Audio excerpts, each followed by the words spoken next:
Hello friends, welcome to my channel once again. Friends, मैंने अपने पिछले वीडियो में बताया है the fundamental unit of life के कोशिका के बारे में।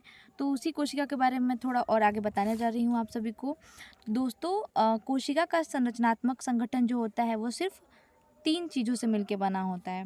प्लाज्मा झिल्ली, जिसे कोशिका झिल्ली कहते हैं, और केंद्रक और कोशिका द्रव्य। जो भी कोशिका का संगठन होता है दोस्तों, वो तीन तीन तरह के क्या बोलते हैं, भागों से मिलकर बना होता है। एक प्लाज्मा झिल्ली, केंद्रक और कोशिका द्रव्य। ठीक है। तो दोस्तों, सूक्ष्मदर्शी की सहायता से देखने पर कोशिका के 3 गुण दिखाई देते हैं। गुण कहा जा सकता है या फिर उसका भाग भी कह सकते हैं कि हम उसे 3 तरह से मतलब सेपरेट कर सकते हैं। एक उसका सबसे आउटर लेयर हो गया है, जिसको प्लाज्मा झिल्ली कहेंगे अथवा कोशिका झिल्ली कहेंगे। ठीक है, प्लाज्मा मेम्ब्रेन इसको इंग्लिश में बोलेंगे। और जो केंद्रक होता है वो मध्य भाग होता है। उसके बाद होता है कोशिका द्रव्य। कोशिका द्रव्य जो भी उसमें मटेरियल होते हैं, जो भी अंदर का कोशिका के अंदर का भाग होता है, जो केंद्र के बाहर तथा कोशिका झिल्ली के अंदर पाया जाता है, उसे कोशिका द्रव्य कहते हैं दोस्तों।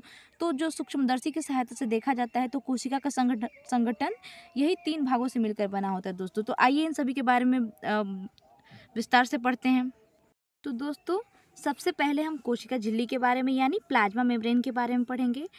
कोशिका झिल्ली एक अर्धपारगम्य यानी सेमी परमिएबल। दोस्तों, अर्धपारगम्य का मतलब होता है कि सिर्फ कुछ ही पदार्थ उससे बाहर आ जा सकते हैं। ट्रांसपोर्ट का काम कुछ ही पदार्थों का हो सकता है।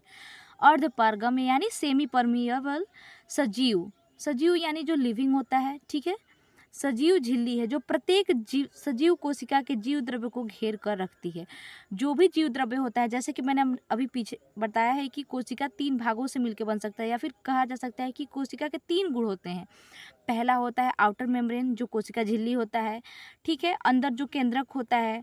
और जो तीसरा भाग होता है वो कोशिका द्रव्य होता है, जो कि अंदर के केंद्र के बाहर तथा कोशिका झिल्ली के अंदर पाया जाता है। उसमें मटेरियल्स होते हैं, मैट्रिक्स होते हैं। ठीक है। तो यहाँ पे दिया है कि वह सजीव झिल्ली है जो प्रत्येक सजीव कोशिका के जीव द्रव्य को घेर कर रखती है। कोशिका झिल्ली का निर्माण 3 परतों से मिलकर होता है। दोस्तों, इसमें कहा गया है कि कोशिका झिल्ली का निर्माण 3 परतों से मिलकर होता है।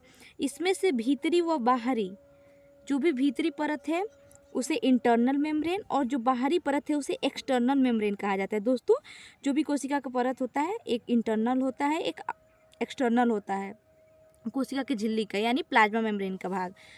परतें और एक्सटर्नल तथा इंटरनल परतों के बीच प्रोटीन का या प्रोटीन की होती हैं, तथा मध्य वाली जो परत होती है वो लिपिड यानी वसा की होती है। जो एक्सटर्नल और इंटरनल जो लेयर होती है दोस्तों, वो प्रोटीन की बनी होती है, तथा जो मध्य में होता है भाग में, मध्य भाग में जो भी मैट्रिक्स होता है, जो भी सब्सटेंसेस होते हैं, वो लिपिड के यानी वसा के बने होते हैं।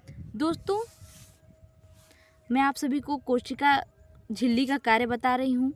कोशिका झिल्ली का कार्य कोशिका की आकृति का निर्माण करने का है, एवं जीव द्रव्य की रक्षा करने का में भी सहायक होता है। ये दोस्तों मतलब बताया गया है इसमें कि कोशिका की आकृति का निर्माण करती है कोशिका झिल्ली। मतलब कोशिका जो भी है वो एक बाहरी आवरण से ढकने के बाद ही ना पता चलता है कि उसका आकृति कैसे है।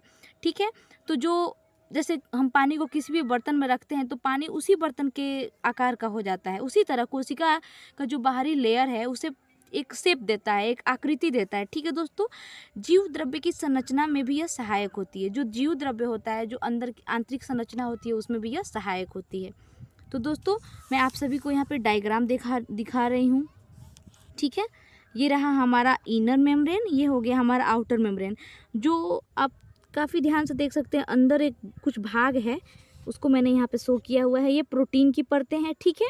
बाहरी, ठीक है, और ये अंदर वाली परत, और ये जो बीच में जो भाग होता है ये वसा का होता है। ठीक है दोस्तों। तो दोस्तों, कैसा लगा आप सभी को मेरा ये वीडियो? अगर आप सभी को मेरा वीडियो अच्छा लग रहा हो तो मेरे वीडियोज़ को लाइक कीजिए और मेरे चैनल को सब्सक्राइब कीजिए। और इसी के साथ दोस्तों, मैं अगला टॉपिक लेके आऊँगी आप सभी के सामने, जो है कोशिका भित्ति।